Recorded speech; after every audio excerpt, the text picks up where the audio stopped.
Welcome everybody to the Spoken Bit podcast. Whoever listening, you guys just gotta fucking listen, man. I don't know what the fuck you guys are doing listening to this shit. There's thousands of fucking podcasts out there. Yeah, I really got to agree with that. This is some of the weirdest shit. We're going to talk about the dumbest shit, some relevant shit, but don't be fooled. It is going to be shit. And you know, if you get your pussy pants on, you start crying. I respect that. Just bear with it, man. Sometimes you just got to put on your big girl panties and just go along with it. You know, sometimes life is going to grab you by the boo-boo and you're just going to have to grab it by the boo-boo back. I haven't heard that word for a long time, boo-boo. Oh, yeah, it's just, I don't know where it came from or what it means, but it just seems so appropriate for the situation. I mean, like, kind of like how Trump wants to grab you by the boo-boo. I mean, personally, I wouldn't be too offended by it. Yeah. I'd actually feel slightly flattered.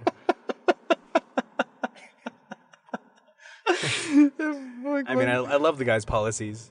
He's got a lot of cold-hearted, but, you know, just stone-faced. He speaks the way it is. And just like that, we lost half our viewers. Fuck Trump. Edit that part out. All right, we're probably gonna get some viewers back. We probably might get some. Not even, dude. Like, we just have to be, because there's always people that have justifiable causes for Trump. You know what I mean? There's always those motherfuckers that are always out there that are like, Trump's gonna help us with this. And I hate to say it, but Trump, I mean, god damn. I mean, that guy was the first guy to walk in Korea.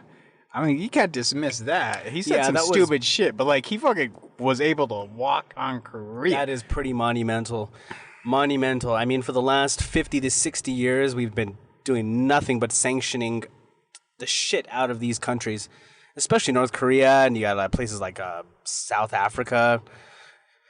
I have no idea sometimes what to say about it, but I just really like the way things are going right now. We almost went to World War III with Iran on almost 2 different occasions, and he successfully diverted that.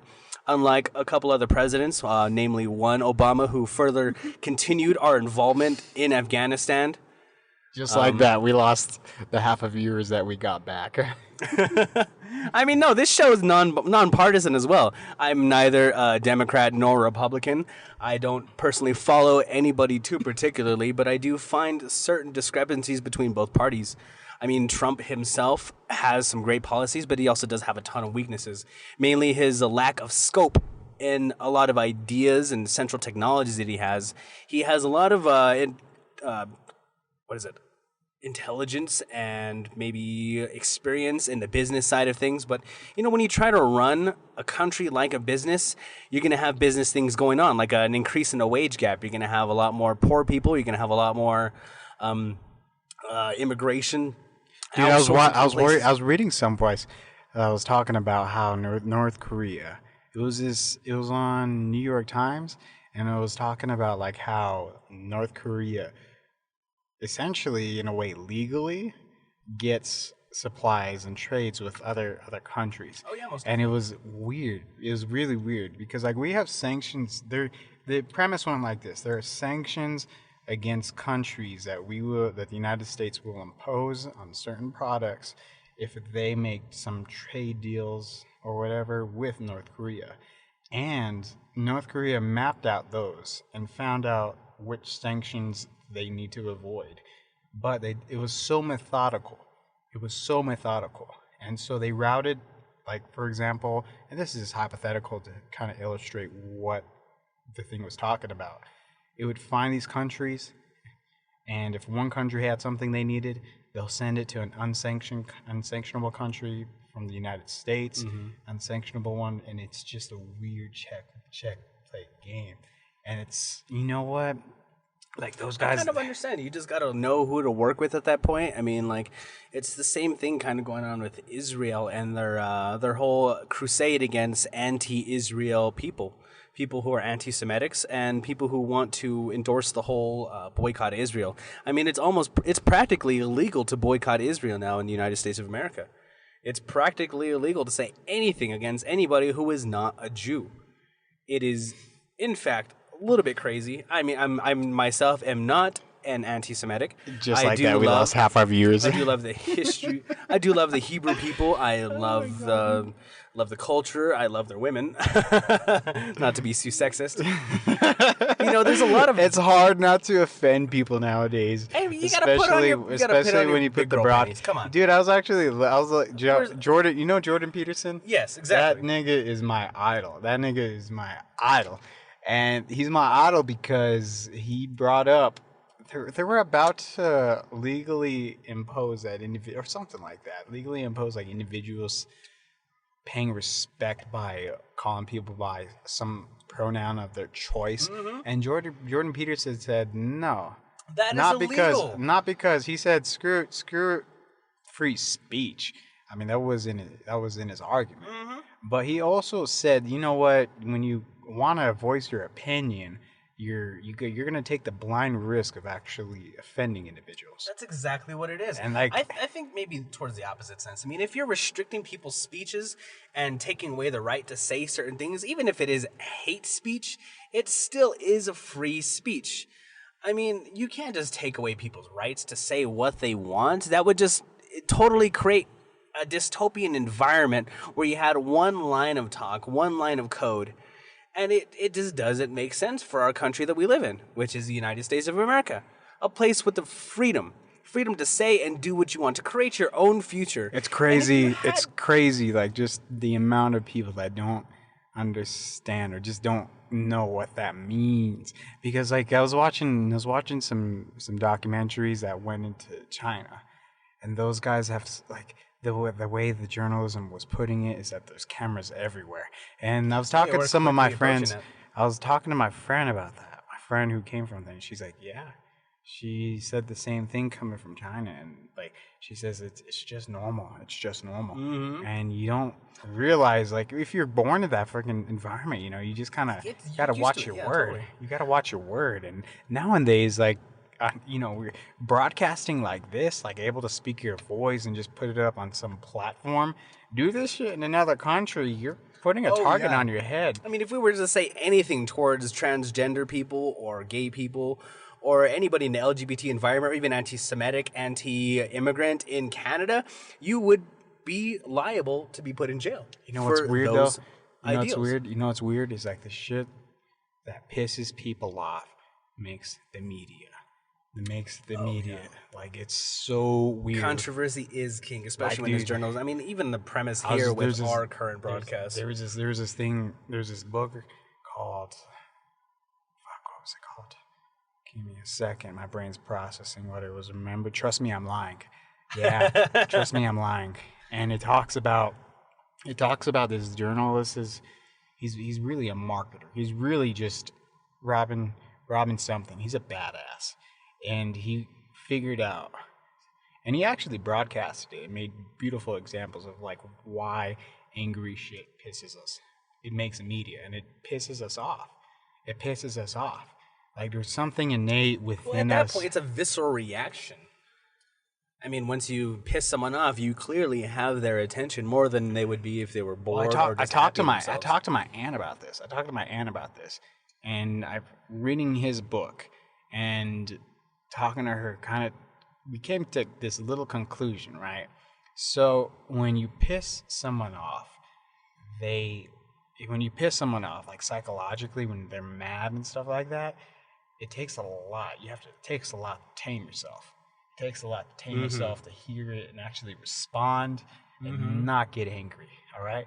So the minute you yell or anything like that, you automatically your emotions are in control at that point. But when you get that out in the media, a lot of people think they could control the situation by typing in something, typing in a comment, voicing in their opinions through a broadcasting station. And it's kind of delusional, but true in a way. Because I see what you mean. You see how that freaking works? Because when you're trying to get angry, you're trying to control it. And what could you do in that type of situation?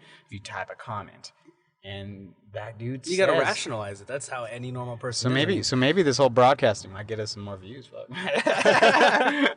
that is, if anyone's crazy enough to listen to us, and you don't have to believe us. But it's just weird because like nowadays, like I don't know.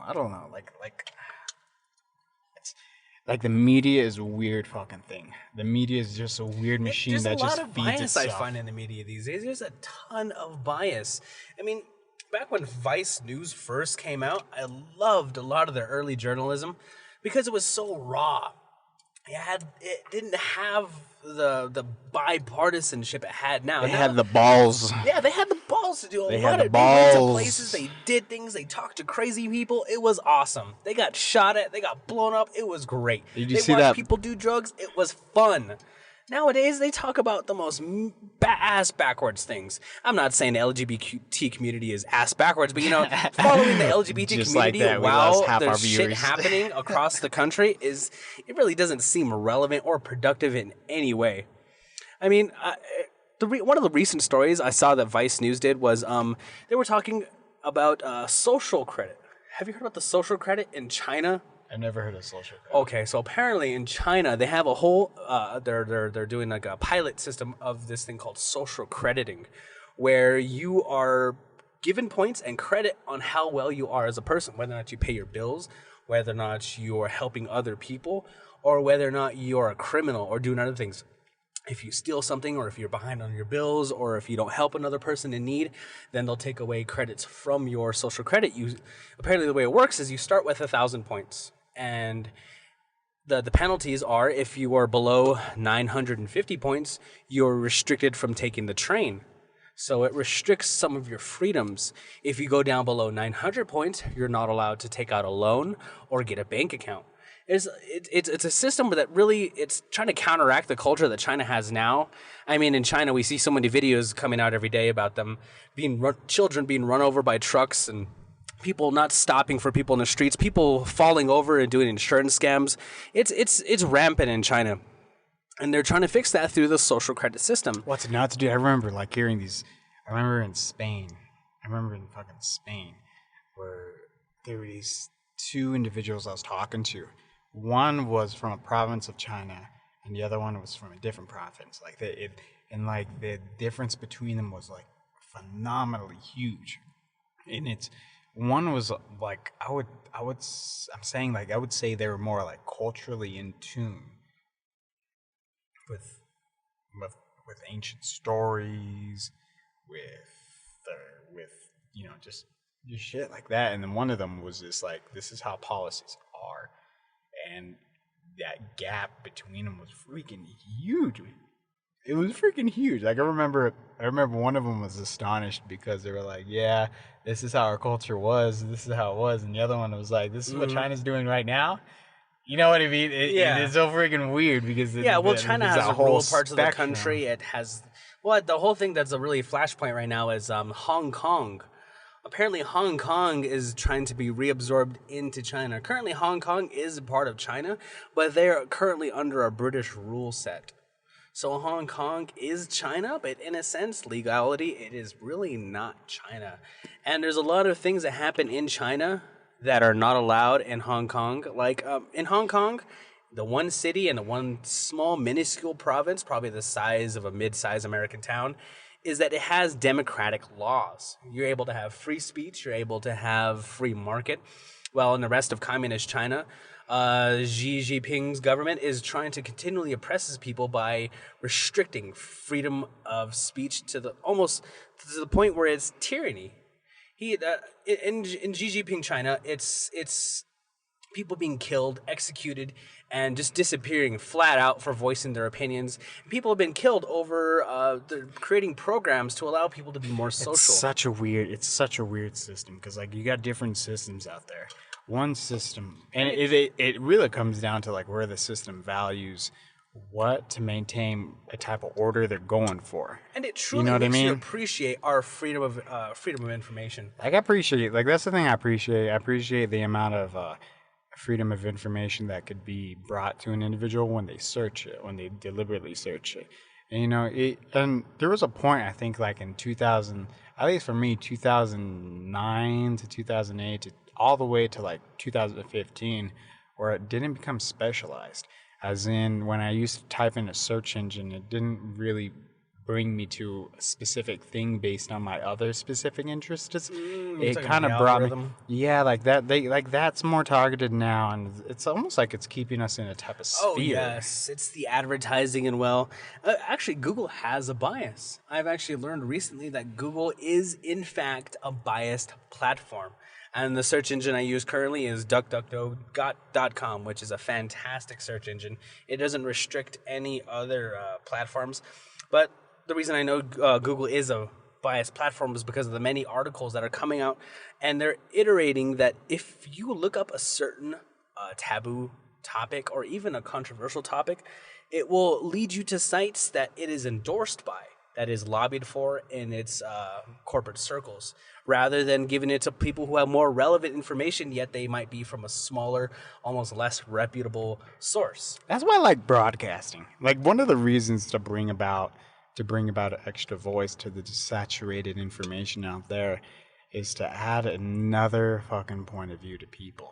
You know what I mean? To just add another fucking point of view of most people. definitely. And the thing, I don't know if it's necessarily going to help anybody or the society in general, but I tell you this, dude. I tell you this. When you have, and this is just a suspicion, when you have much more information available for individuals to pick up on through different mediums, audio, videography, writing text, storytelling, fucking oral, whatever, I think the core culture that's in that is going to be ultimately influenced. And you know, when you have like Google or just specified search engines, you know, leading an individual based on their sole interests, it's like self-gearing. It's self-gearing, and it makes this weird self-culturalism that blends into the bigger overall culture. Oh, yeah. You start to think exactly what, trust me, I'm lying, started to say. When you control the culture, you control the power. How do you control the culture? Well, if And that's you why can there's manipulate people like us, the people information. who are what's the word I'm looking for? It's kind of like you want to flow against the current. You don't necessarily need to follow the rapid trends that are continually flowing out. It's kind of like the innate culture to not follow the sheep down the same path. Yeah, that's like a weird human drive too, to just want to be something that everybody else is not going towards or something It's like that. Some people want to be like everybody else. Like they want to be. It's like you see it with cool and hippie. known. It's a pattern you could almost point out in any direction. The obvious one is the teenage emo, who's in a family of doctors, or dare I say it, the artist Asian who's trying to film documentaries when their families are just, you know, engineers and doctors and shit like that. Or it happens anywhere, dude. It happens anywhere. Like, and it's weird because like the minute you start to talk about what you really want to do or what you trying to fucking get out to, it just draws heads. Like, what? Like, what? You want to be a dancer? Like, I you want to really be don't like have much experience with Asian culture and, you know, how their whole family system is. I have experience with There's a lot of stereotypes and how it works. I have experience with Asian cats. I petted them. Asian cats. I mean, I petted them. I stroked them, and I've heard them purr. I have yet to have experience with some Asian cats. Dude, you gotta pet those felines, man, because they are just something else. Oh, believe me, I truly would love to experience it, but I think it just might be. You know what cats are my favorite? Slightly overrated. You know what cats are my favorite? Black cats.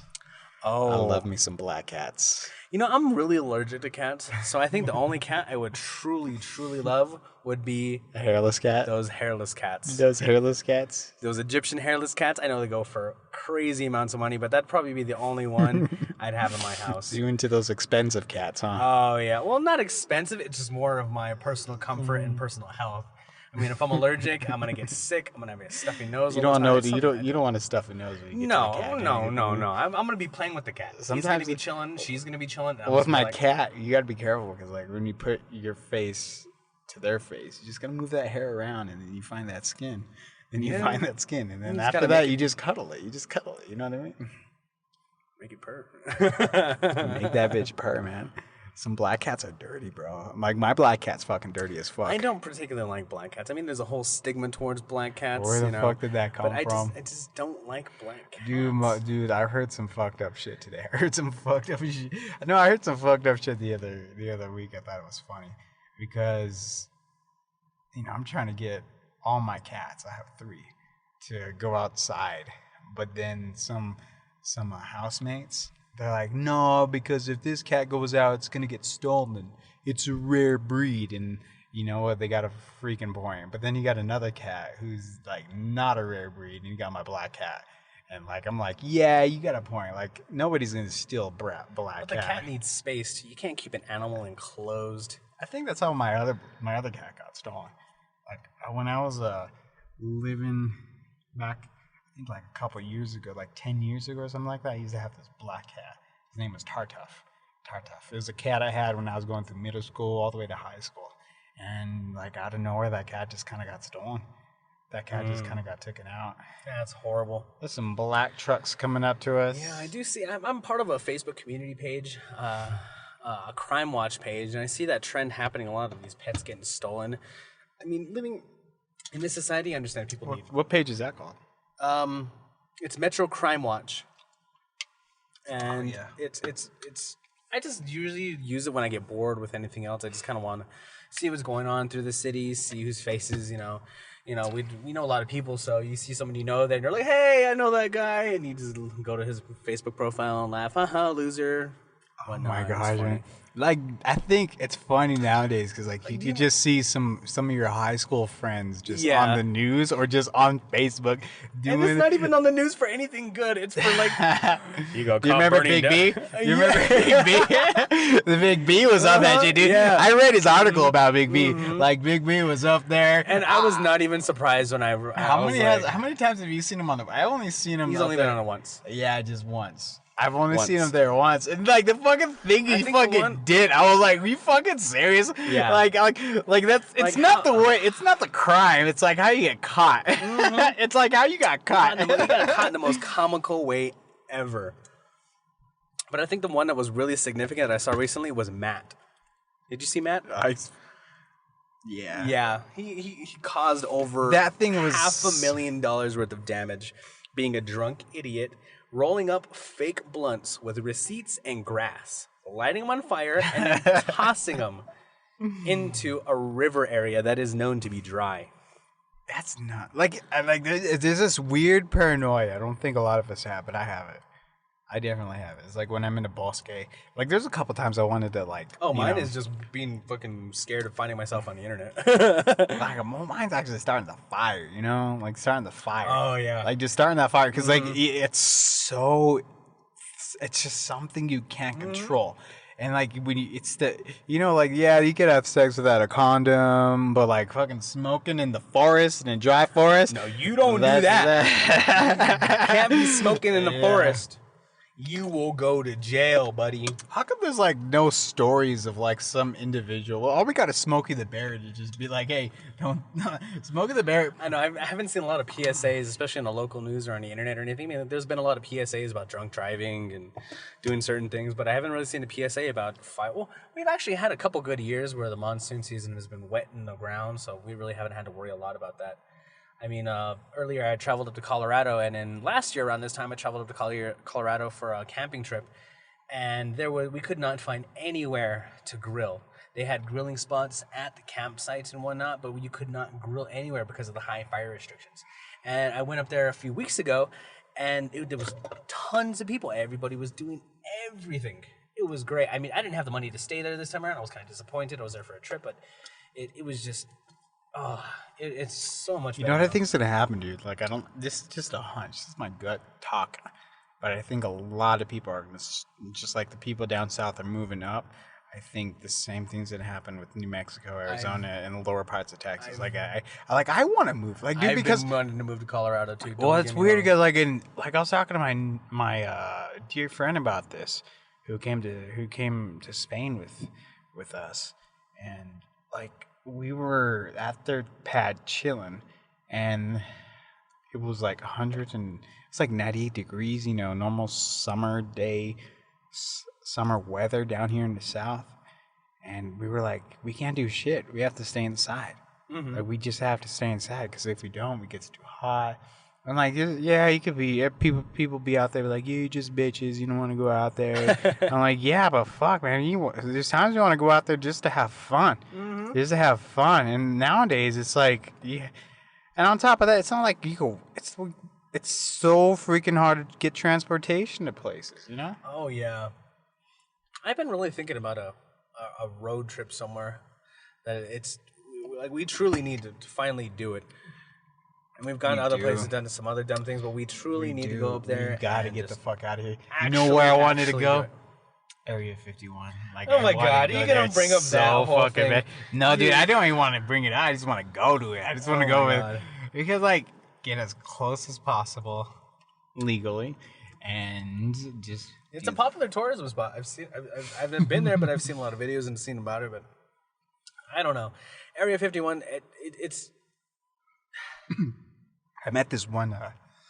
I met this one dude when I was volunteering, and I came up to him. We got started talking, and he started telling me what he did, and out of nowhere, we started talking about Area 51, and he actually had a family member that was working over there during that time of that incident, during the whole incident or whatever. Mm-hmm. And this dude told me his brother was just like basically a dude that kept watch of the area. And out of nowhere, he was told that was his mission, keep people from going through these areas. That's all you have to do. You have one job. And it was weird because, he didn't know exactly what the fuck he was getting himself into. Or what was going on. Yeah, exactly. And, like, I mean, how do you explain that? Like, that dude isn't, him and his bro was there actually at the incident. And his brother told him. And they don't know why he went there other than the order to watch people going into the perimeter. It's fucking nuts, dude. I know, dude. I mean, there's a whole lot we could say about extraterrestrial things, supernatural things. Personally, I do believe. I would like to say I believe. I mean, there's a lot of doubts in me, but I really want to believe. There's a lot of, not evidence, but, It's funny because like there's no evidence. Like there's a no little fucking bit of evidence. I mean, in the 70s, there was a whole trend about this thing called the Black Knight. That one satellite that was up there before we had satellites up there. Those photos are fucking weird. It's crazy. There was a satellite up there before we even had satellites up there on a regular basis. I mean, nowadays, if you went up and you saw low Earth orbit, there'd be almost hundreds of thousands of satellites. But at the time, in the beginning of that era, before there was like satellite communication and whatnot, in the 70s, there was hardly anything up there. You just had the military up there. And they saw this, and it was some random ass black satellite just floating around. And they took clear pictures of it. And it's really astonishing. It's quite astonishing. I mean, there's a lot of pictures or even the radio snippets we received at different sites. Like there's a site called SETI, and this radio array in Arizona has actually caught some. Remember that movie Contact? No, I haven't. I haven't watched that it. Movie I haven't. You have to fucking see that movie Contact. Keep on going. Yeah, but anyway, they caught snippets of radio communication. Basically, it was just some random radio wave. It lasted, I think, 2 to 3 seconds long, and they just caught it. It was out of nowhere. It was received from outside of our scope of regular radio communication. But it happened on 2 occasions. One was called the WOW. Because dude, I was there's this one video by this YouTube channel called Lemo, and like he fucking explains how. He explains methodically, and it's a good situation. He explains it well. Why they said he's looking for this type of radio signal. Yeah. This type of radio signal. Because apparently this type of radio signal transmits really, really far in space. Mm-hmm. And, we're just basing that assumption that aliens are using that. And that's what we're looking for. Whatever. But there's this one period where the radio signal was a high intensity radio signal. a high intensity radio signal. That's a very, very, very hard one to kind of produce naturally. Exactly, because radio signals dissipate after a distance. So he looked at it. He looked at the numbers, and like it went up and it went down, and they put a star thing. They put like some satellites over it to focus that position. Never heard it again. Never heard it again. Like, I think like there are aliens out there. I really do think there are aliens out there. Do I think they came to visit us? I say no. Like, I really don't believe aliens came here to see us. I'm pretty sure they're just watching us and laughing at us while we do dumb shit. I mean, like, that's the only reason I can imagine them for not contacting us. Because, you know, at the technological level, we're still fledgling creatures. We still throw rocks at each other. I mean, a rocket in essence is still a rock. It's just a little bit of rock that's been pulled out, melted down, refined, molded into another shape, pounded down, forged, folded over again, and you put a little bit of other rock into it. The rock explodes, and then you have rocket propulsion. I mean, even nowadays you have hydrogen. We can split the hydrogen atom and then or split a water molecule and then create hydrogen fuel. Dude, you have to read this book. It's just rudimentary technology to these whatever they are. Dude, there's just like some deep philosophy called Are We Alone? I don't know who wrote the book, but that was talking about that. And like it talks about the implication of finding. It's really hard to like, I didn't really get it. To be honest, all I got was this. If alien life does exist out there, then it's going to mean different things based on how it evolved. You know what I mean? Mm-hmm. And what's nuts is it talks about all we know first. All I know is that when you get the right ingredients for life, like RNA, some water, some amino acids, and some amino acids, and you shock them, you know, the propensity of that to make something like an RNA chain that could self-replicate, because RNA could do that. RNA is possible. Yeah, the original. Self-replicating it's possible. Like if you give the ingredients there, it's gonna happen. Yeah, but you know, if you find something like if you find something where the RNA is not going in the traditional pattern, but it goes the opposite pattern, that means you have a different. You never know, dude. But it's weird because, like, let's say we find RNA. These organisms could be beyond bioorganic material. I mean, if you were a species that's been alive of upwards of 1 million years, you would find no need for life and death at that point. You would inevitably be able to upload your brain to a computer system, be able to live inevitably.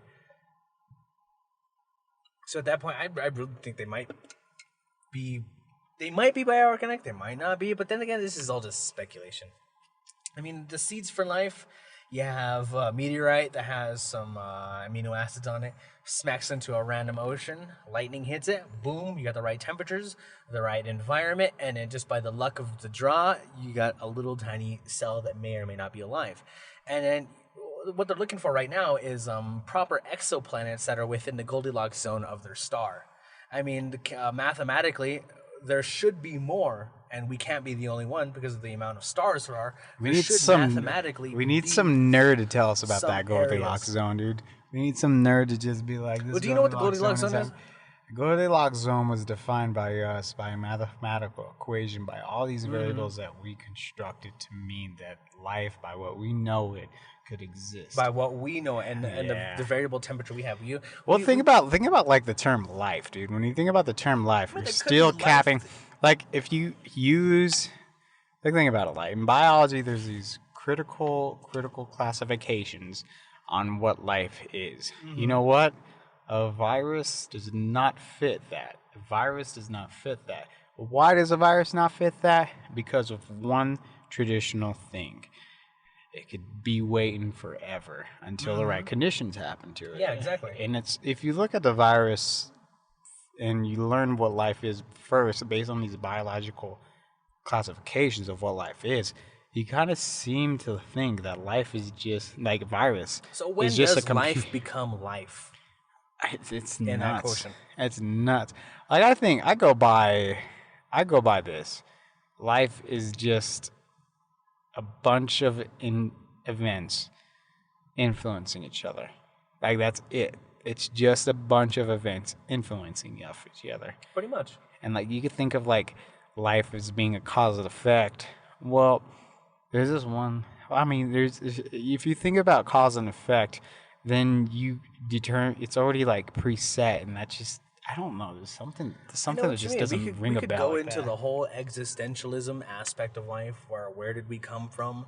This is just we just won the galactic lottery and whatnot. But you know, it at that point it seems statistical.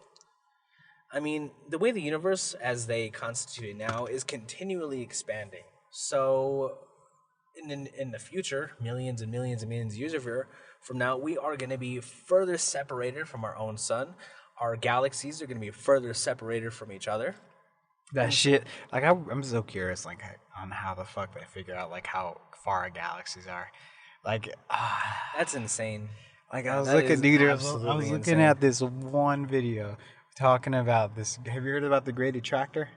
Yes, I have. Yeah, so they were talking about that, and they were mapping. These guys were mapping. I don't know how the fuck they were mapping it, but they were mapping the movement of all these galaxies, just going to that one spot, just falling in there, and our galaxy's doing the same thing. Have you heard about the void?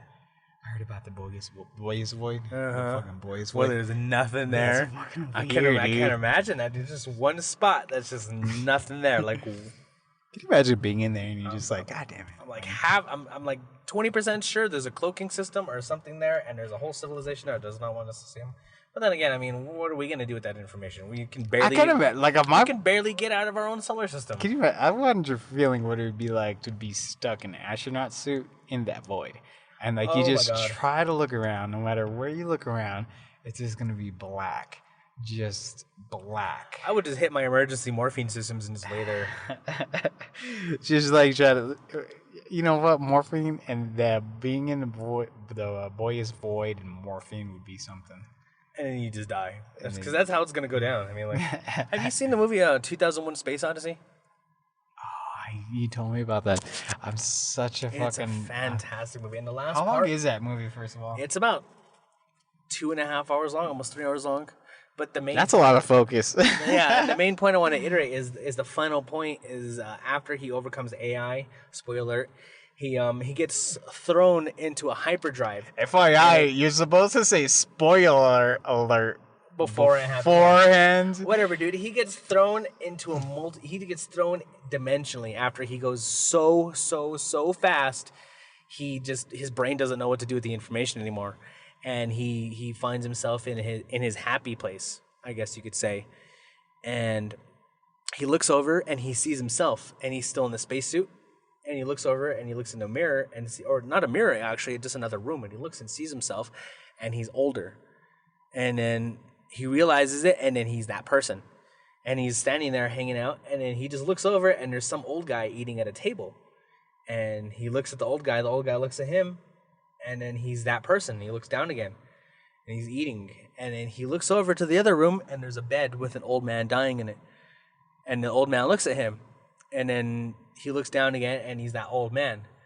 And then he looks forward, and he sees that obelisk, that black slab or whatever it could be, and that's the end of the movie. It's just that AI just transports him so fast, just throws him out there at hyperspeed, and he just keeps going and going and going and going and going until his brain doesn't know how to do it anymore, and it just goes into his own place, and then he's dead. That's nuts. It's wild, dude. Dude, that reminds me of like this thing I watched talking about. It was Neil deGrasse Tyson talking about dimensions, and I'm gonna kill it by trying to explain it. I know about the best 11 way. dimension The best theory. way I could iterate it is like, you know, we could travel everywhere. There's no restrictions. We could travel everywhere. Fuck. There's no physics of law that can stop us from traveling from any point. You know, from point A to point B in a consequential series of events. But we're a prisoner of the present. We're a prisoner of the present. We can't go left and right in time. We can't go up and down in time. And when you go left and right, you got to remember that's the fourth dimension.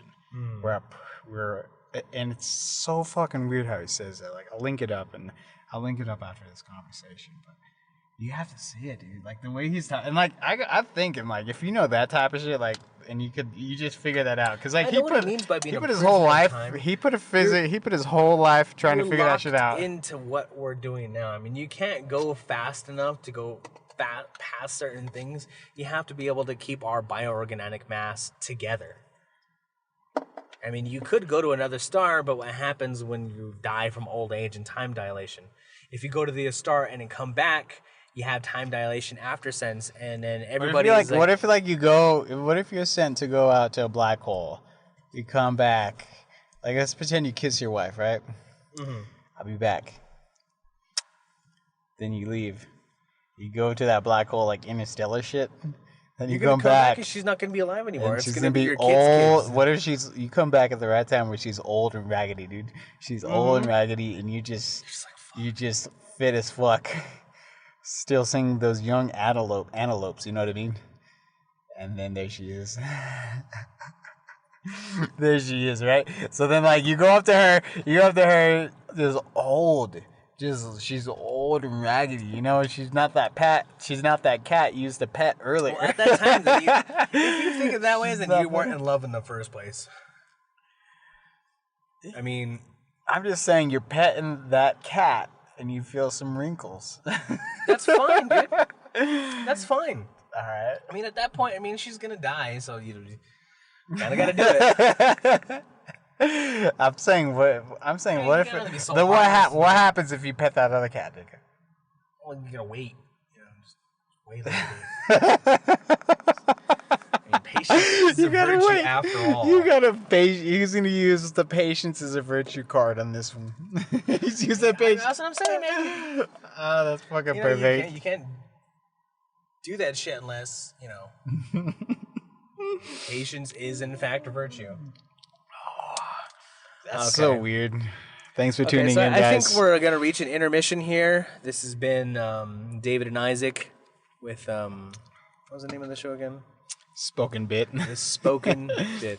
Quite a fitting name for. Have a good one, guys. All loves out there. Shout out to the fucking hobos we see. Shout out to Sonora Tequila. We had some of their delicious tequila today. They allowed us to taste it, and I found that their undertones were fantastic. They're really smoky, it's delicious. You can find them at sonoratequila.com. I don't even know how you're able to taste. Like the whole time you guys were talking, the whole time you were talking, I was looking at you like. Taste that? I was like, how the heck could you tell that tastes exactly what the heck are you talking about? Like I'd never tasted quote. I can't remember what you exactly said. It was something like... It was cedar smoke. Cedar smoke with a charcoal backtone.